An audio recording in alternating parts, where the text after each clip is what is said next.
Okey, untuk nombor 5. Nombor 6 Rajah 5 menunjukkan sebuah bulatan unit. Okey, bulatan unit. Okey, tentukan nilai bagi theta. Dia nak nilai theta kat sini. Okey. So sekarang kita ada idea yang kita belajar sebelum ni. Okey. So means saya ambil let's say ini kalau tegak dia dah ada membentuk segitiga kat sini kan. Okey, so kat sini dah membentuk segitiga, menjadikan kita ada idea ini adalah X, ini adalah Y. So maksudnya kat sini lah 0.7431. Yang ni pula lah 0.6691. Okey, so dia nak nilai theta. Okey. Jadi kat sini 90 darjah kan? Nak tak nak kita kena gunakan tangent lah. Tangent theta sama dengan okey 0.6691 setentang per sebelah 0.7431. Okey, shift tangent. Okey, tekan kalkulator shift tangent 0.6691 per dengan 0.7431.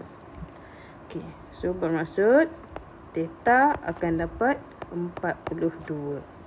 Okey. Boleh? Baik. Yang ni tak ada kaitan dengan yang Ali suka tengok kartun tu tau. Dia tak ada kaitan. Tak ada kaitan. Sebab apa tak ada kaitan? Sebabnya dia minta kita nilai theta sahaja. Habis tu cikgu yang kita guna tangent ni sebab apa? Sebabnya yang ni adalah hypotenuse, inilah hypotenuse. So kat sini theta kita bermaksud sini akan jadi sebelah, sini akan jadi tentang. Okey? Baik. Soalan B. Pada graf di ruang jawapan, lakarkan graf bagi Y sama dengan 3 cos 2X tolak 1 dengan keadaan 0 hingga 360. Okey. So sekarang ni, yang pertama, look. Baik-baik, awak kena tengok baik-baik. Sekarang ni dia nak graf cos. Dia nak graf cos. Yang pertama awak fahamkan dulu yang dia nak graf cos. Graf cos kita macam ni kan? Betul? Sekarang ni dia bukan nak cos X, dia nak cos 2X. So maksudnya bila dia nak cos 2X, bermaksud dia nak awak buat 2 kali. Dia nak awak buat ni 2 kali. Okey, ni 2 kali. Okey. Bila dia 2, ingat tak macam mana kita nak cari tempoh? So 360 bagi 2, 180. Bermaksud bila awak nak lukis tu, awak kena buat kat sini ni, sekejap kat sini ni, sebab kita akan stop, inilah yang pertama kan.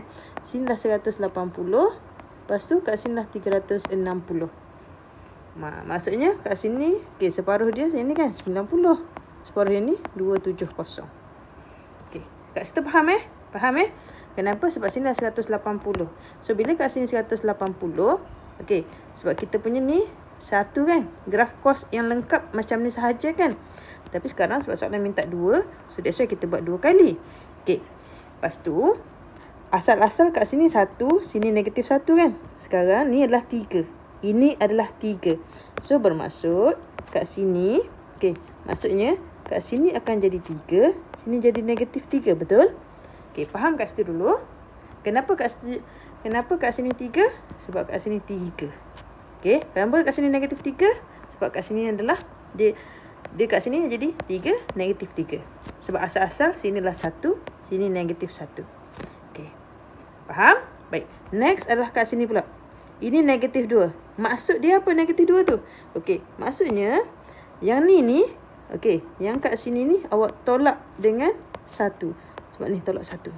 So dapat 2. Ini tolak dengan 1. So you dapat negatif 4. So daripada situ kita lukis.